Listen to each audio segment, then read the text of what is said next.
నామకు మహిమ కలుగును గాక. Heavenly light ministries global prayer tower ఆధ్వర్యంలో జరుగుతున్న ఉదయకాలపు స్థుతి ఆరాధన కూడికొచ్చిన మిమ్మల్ని అందరినీ ప్రేమపూర్వకంగా ఆహ్వానిస్తున్నాను. హల్లెలూయా. వేకునే ఆయన ముఖ దర్శనం చేయట ఎంత ఆశీర్వాదము, ఎంత ఆరోగ్యము, ఎంత మరి ఆత్మపరమైన అభిషేకము. హల్లెలూయా. మరి దేవుడు మనల్ని ఆత్మలో వర్ధిల్లింప చేస్తా ఉన్నాడు. అన్ని విషయాల్లో వర్ధిల్లుతూ సౌఖ్యంగా ఉండేవారుగా మన టీంని మారుస్తా ఉన్నాడు.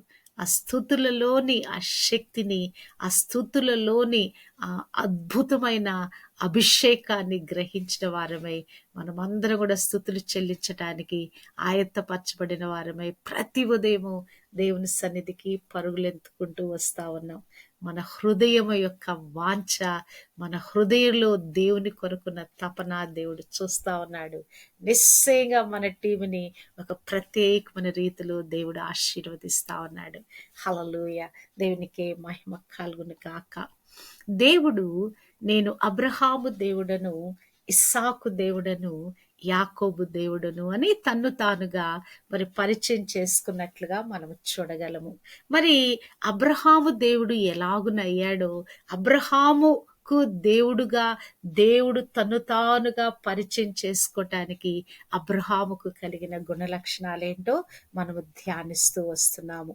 మరి ఇది అబ్రహాములో చూచినట్లయితే ఒక గొప్ప గుణ లక్షణము, మరి దేవుని సేవకునికి, దేవునికి, దైవజనునికి, దేవాది దేవుడైన యెహోవాకి, ఆయన గృహానికి, ఆయన గుడారం దగ్గర వచ్చినటువంటి మరి ఆ దేవాది దేవునికి ఆతిథ్యం ఇచ్చుట అనేటువంటి ఆ కార్యము, అది ఎంతో ఘనమైన కార్యంగా, మరి ఆయన మరి ఎంతో శ్రద్ధగా మరి చేసే కార్యంగా మరి అబ్రహాము చేసినట్లుగా మనం గమనించగలం.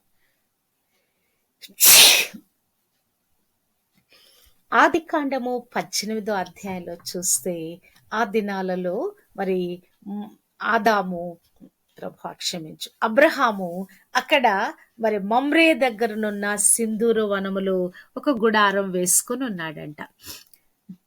మరియు మమ్రే దగ్గరనున్న సింధూర వనములో అబ్రహాము ఎండవేళ గుడారపు ద్వారమంది కూర్చుని ఉన్నప్పుడు యెహోవా అతనికి కనపడెను.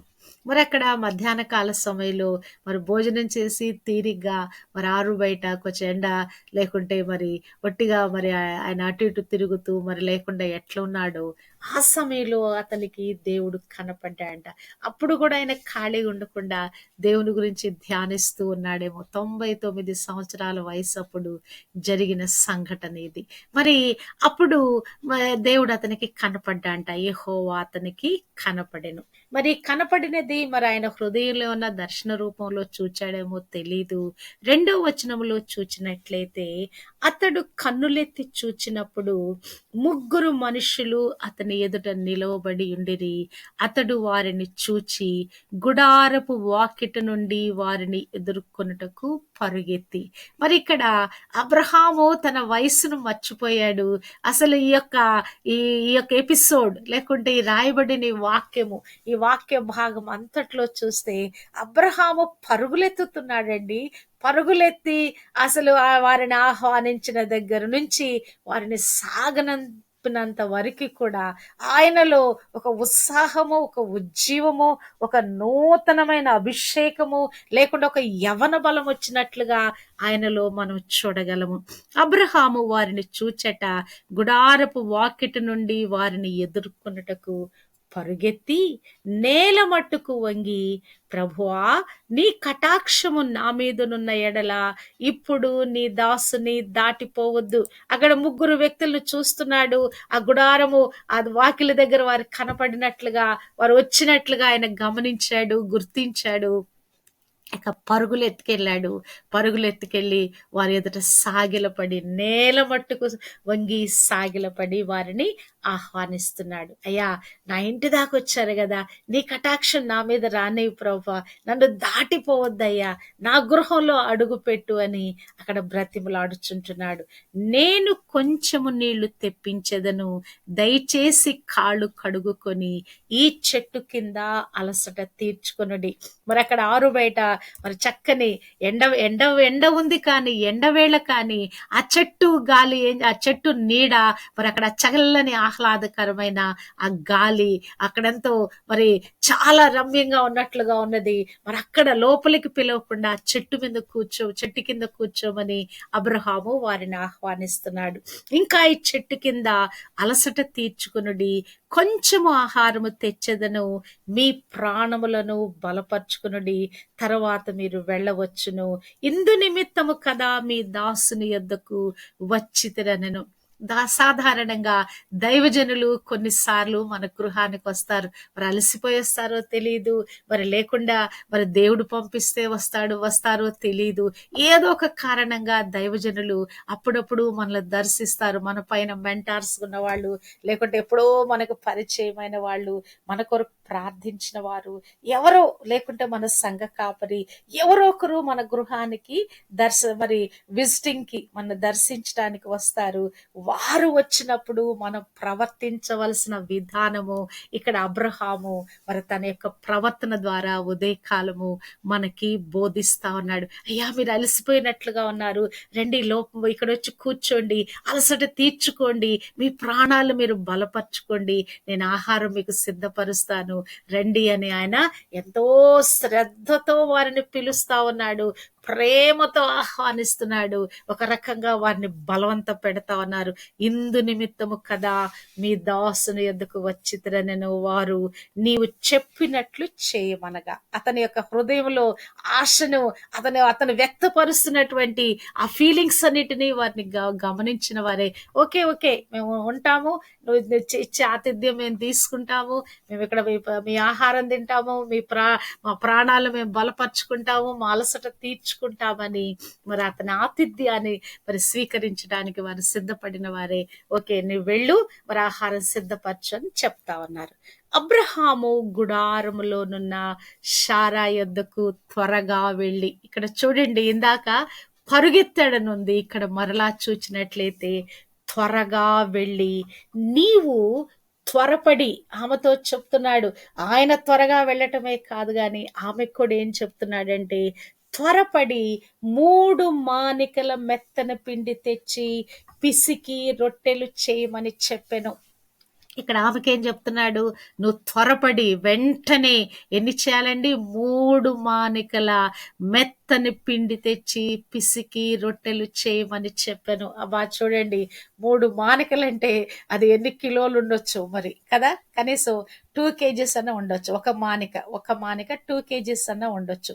మన కొలత ప్రకారం చూస్తే గనక 1 కిలోకి 4 గ్లాసులు, 4 అంటే మరి పిండి వచ్చేటప్పటికి డబల్ పోర్షన్ ఉంటది గనక మరి మానిక అంటే దాదాపు 16 లెక్క ఏదో ఉంటది, 16 గ్లాసులు లెక్క ఏదో ఉంటది. కాబట్టి ఒక 2 kgs వేసుకోవచ్చు. 2 × 3 6 kgల పిండిని ఇప్పుడు అమ్మగారు పిసికి రొట్టెలు చేయమని చెప్పాను, చేయించుమని చెప్పలేదు. మెత్తని పిండి తెచ్చి పిసికి రొట్టెలు చేయమని చెప్పాను. 89 సంవత్సరాల శారాని పిండి పిసికి రొట్టెలు చేయమని చెప్తా ఉన్నాడు. ఆ తర్వాత మరియు అబ్రహాము పశువుల మందకు పరుగెత్తి మరలా ఇక్కడ మరి ఆమెకి త్వరపడి పని చేయమని ఆమెకు ఆ పని అప్పచెప్పిన తర్వాత మరలా మరి ఆ యొక్క పశువుల మందకు పరిగెత్తాడట.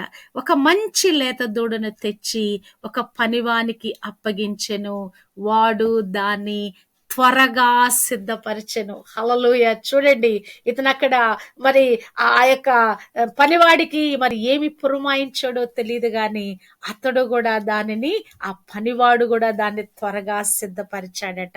తరువాత అతడు వెన్నను పాలను తాను సిద్ధము చేయించిన దూడను తెచ్చి వారి ఎదుట పెట్టి వారు భోజనము చేయుచుండగా వారి యొద్ద చెట్టు క్రింద నిలుచుండెను. హల్లెలూయా. హల్లెలూయా. ఇక్కడ మనం చూచినట్లయితే నీళ్లు తెప్పించి ఇచ్చెను.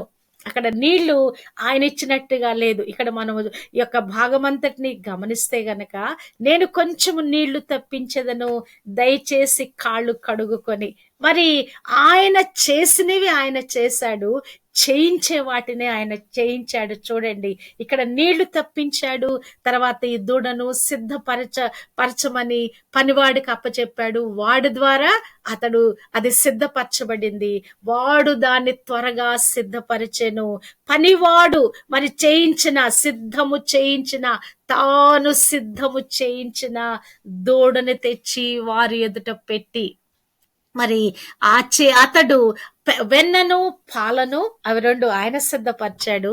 తాను సిద్ధము చేయించిన దూడను తెచ్చి వారి ఎదుట పెట్టి. సాధారణంగా గృహాల్లో ఎలా ఉంటదంటే, పురుషులు అనేవారు ఏం చేస్తారంటే స్త్రీలకు ఆదేశాలు ఇచ్చేస్తారమ్మా, మన ఇంటికి పాస్టర్ గారు వస్తున్నారు, అలా సడన్ అప్పుడప్పుడు వచ్చిన వాళ్ళకు కూడా వాళ్ళు ఇన్స్ట్రక్షన్స్ ఇచ్చేసి ఊరుకుంటారు. అయ్యగారు వచ్చారమ్మా అని చెప్పేసి ఊరుకుంటారు. ఇక అమ్మగారి పరిస్థితి ఇక హడావుడి పడి అయ్యగారి తొంగి చూడడు, ఏమన్నా ఉందా లేదా అని కూడా కొన్నిసార్లు పరామర్శించడు. ఇదిగో పలానా వాళ్ళు వచ్చారు, నువ్వు ఇది సిద్ధపరిచి పెట్టేసి అన్ని టేబుల్ మీద పెట్టేసి అని అట్లుగా చెప్తారు. కానీ ఇక్కడ అబ్రహాము యొక్క నైజము, అబ్రహాము యొక్క విధానము, అబ్రహాము ఆతిథ్యములో పాలు పంచుకునుట శ్రద్ధ చూస్తే గనక, అందులో అతను కూడా పాలి భాగస్తుడే.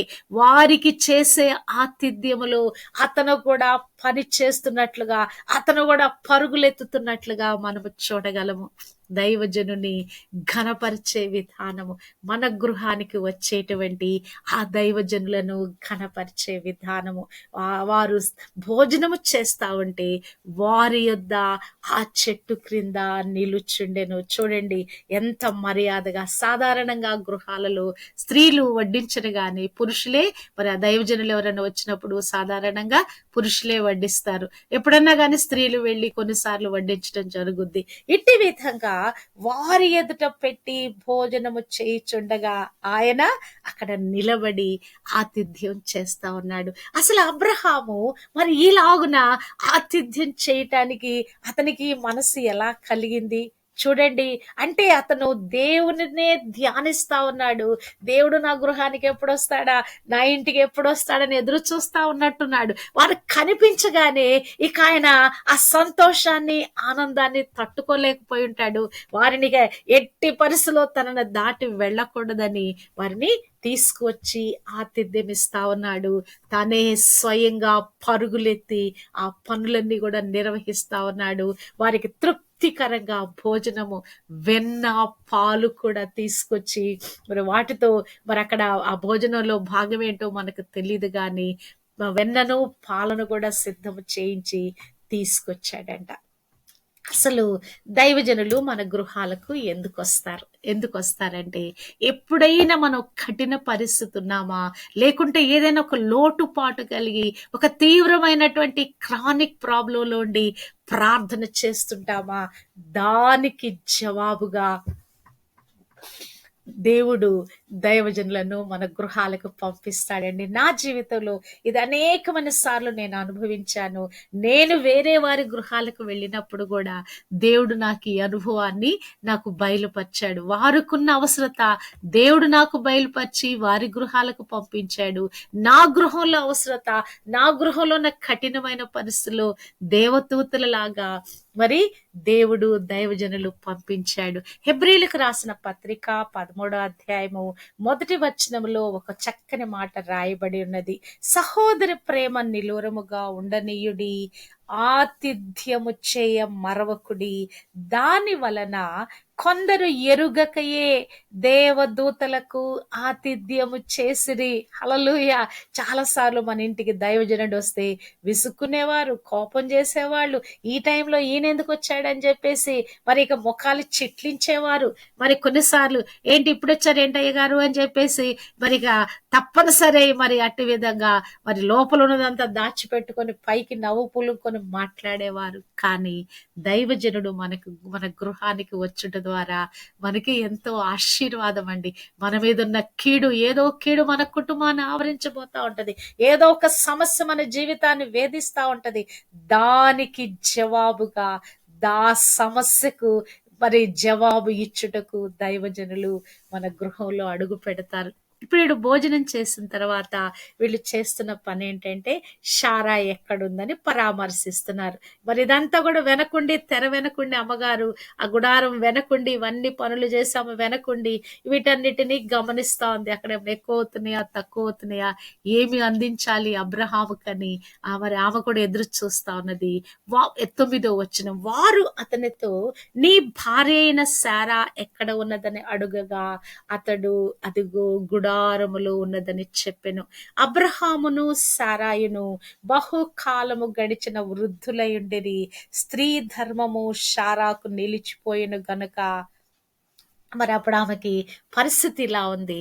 మరి దేవుడు అక్కడ సెలవిస్తా ఉన్నాడు, మరి అబ్రహాముతో మాట్లాడుతున్నాడు. ఓకే, ఇదిగో శారమ్మ పరిస్థితి ఇలా ఉంది అని చెప్పేసి మరి దేవునికి తెలుసు. మరి వారు కూడా ఎంతో సఫరింగ్ లో ఉన్నారు, పిల్లలు లేరని. అప్పుడు మరి ఆమె వెనక నుండి వింటా ఉంటే అప్పుడు దేవుడు అంటున్నాడు, ఇదిగో మీదటికి ఈ కాలమున అందుకాయన 10వ వచనము, మీదటికి ఈ కాలమున నీ యొద్దకు నిశ్చయముగా మరలా వచ్చేదను. అప్పుడు నీ భార్య అయిన శారాకు ఒక కుమారుడు కలుగునని చెప్పెను. శారా ఆయన వెనక ఉండిన గుడారపు ద్వారమందు వినుచుండెను. హల్లెలూయా. చాలాసార్లు మన యొద్దకు ప్రవచనాలు వస్తాయి, దైవజనుడు వచ్చి ప్రార్థన చేస్తాడు. మనకి ఏదో ఒక విధంగా దేవుడు తన యొక్క వాక్కుని మన కొరకు రిలీజ్ చేస్తా ఉంటాడు. మన పక్షాన ఆ ప్రార్థన ఆ శక్తిని విడుదల చేస్తా ఉంటాడు, ఆ వాక్కు శక్తిని విడుదల చేస్తా ఉంటాడు, ఆశీర్వాదపు మాటలు మన పక్షాన రిలీజ్ చేస్తా ఉంటాడు. కానీ మనమున్న ఆత్మీయ దుస్థితిలో వాటిని మనము గ్రహించము. ఇక్కడ శారా కూడా విసిగిపోయిన స్థితిలో ఉంది. ఇక 89 సంవత్సరాలప్పుడు ఆమెకి ఏం హోప్ ఉంటదండి, పిల్లలు పుట్టుతారని.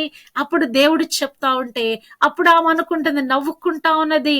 మరి అప్పుడు దేవుడు అంటున్నాడు, అంతటా యెహోవా అబ్రహాముతో వృద్ధురాలనైన నేను నిశ్చయముగా ప్రసవించదనా అని శారా నవ్వలేదా. ఇప్పుడు వచ్చిన ముగ్గురులో ఒకరు యెహోవా దేవుడు అయి ఉంటారు. యెహోవా దేవుడు, మరి కుమారుడైన క్రీస్తు ప్రభు, పరిశుద్ధాత్మ దేవుడు, ముగ్గురు కలిసి వచ్చి ఉంటారు అబ్రహాము ఇంటికి.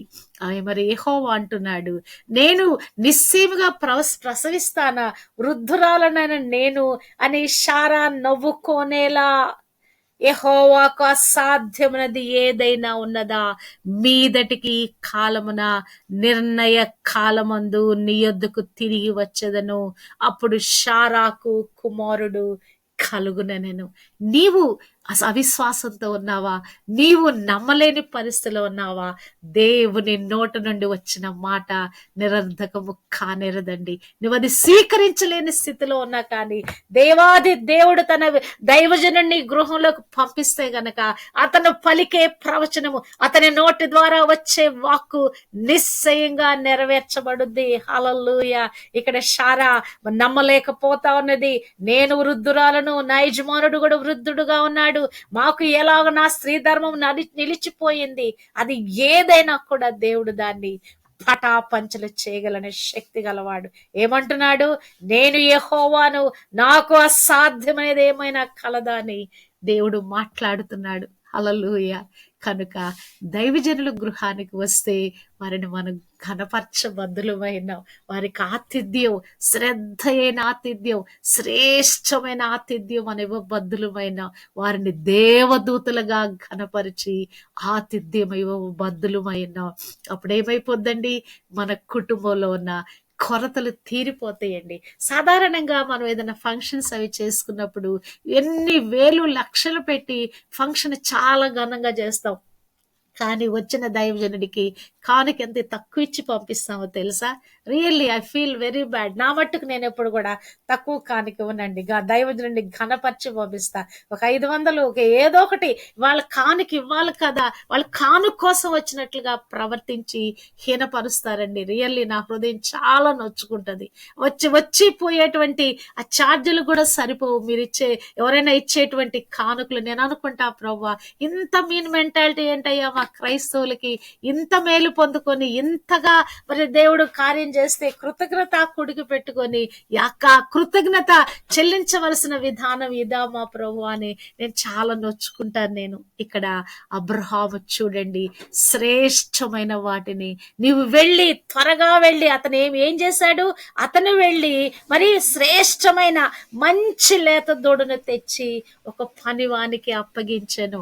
89 సంవత్సరాల భార్యతో 3 మానికల పిండి తక్కువ కాకుండా వారు తినేటప్పుడు మరి అది ఏది కూడా తక్కువ కాకుండా సమృద్ధి అయిన ఆహారం దైవజనునికి పెట్టాలి, రుచికరమైన ఆహారం పెట్టాలి, మరి ఆ శ్రేష్టమైన కడుపు నిండా పెట్టాలనే ఉద్దేశంతో అబ్రహాం ఇక్కడ ప్రయాస పడతా ఉన్నాడు. హల్లెలూయా, దేవునికి మహిమ కలుగును గాక. ఆతిథ్యం ఇచ్చుట అనేది కూడా మనం అబ్రహాము దగ్గర నుంచి మనం నేర్చుకోవచ్చండి. మరి నేర్చుకున్నప్పుడు మనకున్నటువంటి కొరతలు తీరిపోతాయి. మరి అట్టి విధంగా మరి అంతేకాదు, అయిపోయింద ముందు కాళ్ళకు నీళ్ళు ఇచ్చిన దగ్గర నుంచి సాగనంపేంత వరకు కూడా మరి ఆ యొక్క అబ్రహాము యొక్క శ్రద్ధ. అప్పుడు ఆ మనుష్యులు అక్కడికి వెళ్ళటానికి బయలుదేరుతున్నప్పుడు అబ్రహాము వారిని సాగనంపుటకు వారితో కూడా వెళ్ళెను. వారి కొద్ది దూరం వెళ్ళేంత వరకు కూడా వారి వెంబడి వెళుతా ఉన్నాడు అబ్రహాము. వారిని సాగనంపుటకు అబ్రహాము వారితో కూడా వెళ్ళెను. అబ్బా చూడండి, ఆతిథ్యం ఇచ్చుట ఎంత మరి ఆ యొక్క శ్రేష్టమైనదో అబ్రహాము గమనించిన వాడే ఆశీర్వాదం పొందుకున్నాడు. అతనికి ఎన్ని సంవత్సరాలు 99 సంవత్సరాలు ఉన్నటువంటి ఆ కొరత తీర్చబడిందండి.